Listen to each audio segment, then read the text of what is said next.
L'ensemble des participants a dit que la mise en place d'une structure unique de gestion de l'eau est un objectif à atteindre. Par contre, ils ont dit qu'il y a des phases à respecter et que ces phases-là, il faudrait avoir des études pour qu'on ne puisse pas, premièrement, ni sanctionner ou pénaliser certains. Donc c'est pour ça que nous avons dit d'abord, il y aura une étude sur une unité de production unique de l'eau et une étude sur le prix unique de l'eau. Et avec ces deux éléments-là, nous allons pouvoir continuer à travailler pour avoir cette gestion finale, je dirais, cet objectif final qui est la gestion unique de l'eau en Guadeloupe par une structure unique. Nous savons tous qu'il faut prendre ce cap pour essayer d'avoir un prix de l'eau qui soit le plus faible possible pour que la personne, lorsqu'elle ouvre le robinet, d'abord elle ait de l'eau, ce qui pose aujourd'hui un problème à Petit Canal, puisqu'ils n'ont pas toujours de l'eau toutes les heures de la journée, et deux, que ce prix soit de plus en plus faible. Et pour cela, il faut mettre en commun les structures. Et d'abord, ça commence par les structures de gestion.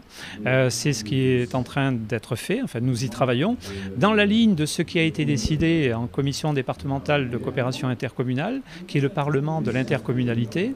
Chaque jour, nous devons construire une partie du pont pour essayer de relier donc, nos populations, parce que c'est de la solidarité territoriale, mais la solidarité entre Guadeloupéens, que cela, avec les moyens d'État, les moyens de la région, les moyens du département. Donc c'est tout ce que nous essayons de faire aujourd'hui, et cette étape d'aujourd'hui est essentielle. Le fait que l'on ait comme ambition de créer ce syndicat unique, je crois que là, c'est aussi pour moi impératif, mais j'ai aussi mis le point sur les réseaux.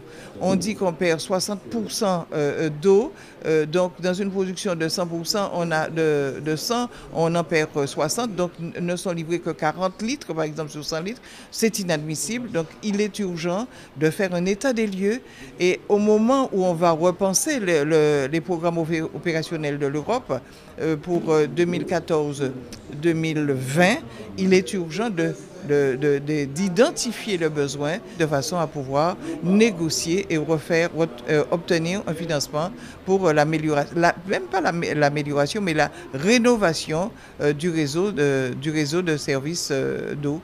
On a eu quand même un débat très riche et il y a eu des propositions. Et après cette réunion, nous sortons quand même avec, je dirais, un certain nombre de mesures pour répondre à l'urgence du non-grande terre, notamment de mettre en place une unité mobile neuve, financée bien sûr par l'Office de l'eau.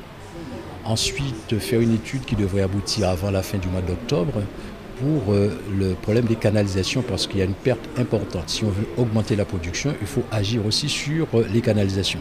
Donc nous allons pouvoir faire une étude pour savoir le kilométrage qu'on doit mettre en place rapidement et bien sûr le financement, cette unité mobile. Alors il faut toujours dire, et je crois que c'est important pour la population, si nous attendons quand même un prix de l'eau qui sera beaucoup plus bas que ce qui existe maintenant, parce que nous mettons, le Conseil général met à disposition l'eau agricole qui sera traitée gratuitement au syndicat pour permettre justement qu'on puisse avoir ce prix un peu plus bas.